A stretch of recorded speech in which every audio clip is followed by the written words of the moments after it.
You see this question all the time. Which business should I start? 1 year ago, I was asking myself that exact same question. I was in a pretty bad situation. I left my hometown to go to a city to pursue, I don't know what I was pursuing, but I left home and I ended up in a very, very average job, and I was making barely enough money to live off. I wasn't really setting aside anything at the end of the month. It was basically paycheck to paycheck. And I remember I would get a parking ticket, and that parking ticket would be my last money for the month, and that would happen nearly every other month because I didn't have a place in the apartment block to park my car. And I would get that parking ticket. That shit would hurt because that would be like my last amount of money, and that was a lot to me then. It was only like 180 bucks, and that kept happening, and I decided I'm gonna change something. This isn't gonna be an issue anymore. I'm gonna have enough money to not give a shit. I knew something had to change, and I knew this wasn't gonna be my life. So then I started looking at other ways to make money, and I came across online business. That's going to provide me the freedom I want. It's going to make me enough money, so I'm going to start a online business. Started watching this guy's channel, and I decided I was going to start an SMMA. I started doing some things to set up my SMMA business. I got a domain name, set up the Instagram, and then I realized I don't have any skills. Like, I cannot do this.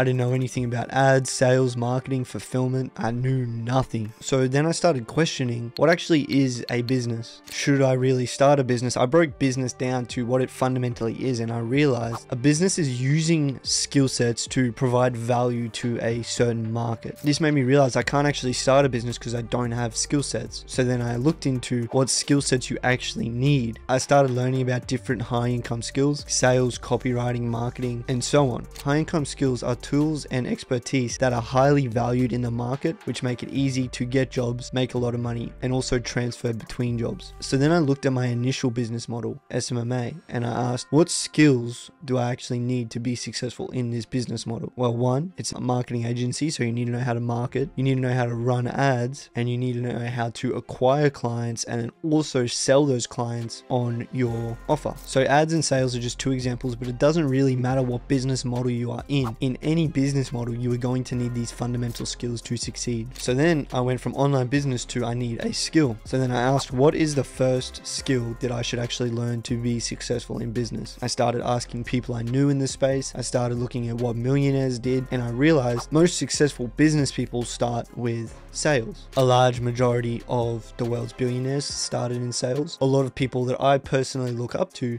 started in sales. Sales is simply the ability to persuade, influence, and communicate. So you must ask yourself the following questions. How much money do I want to be making? Why do I want to be making that much money? Do I think the skill of sales is worth learning? Do I see myself in 5 years from now as someone who can sell or not? What sort of work do I see myself doing? How much freedom do I actually have? How much control do I have over my situation? Do I have a boss, or am I my own boss? You must get very crystal clear on exactly what you want your situation to look like so that you can act in accordance with that. I answered those questions and I became very, very clear on what it was I wanted, and I knew I wanted utmost freedom as an individual in all realms of life. I then realized one of the best ways for me personally to achieve this was through the art of sales. By developing a skill set that no one can take away from me, that I can always use to generate an income from wherever I am in the world, this would give me freedom. I then needed to understand how to actually get started with sales. So I started looking at all the different sales jobs. There's door-to-door, there's office jobs, there's solar. I wanted to find the best sales role or best sales job that's out there, and I was going to do that.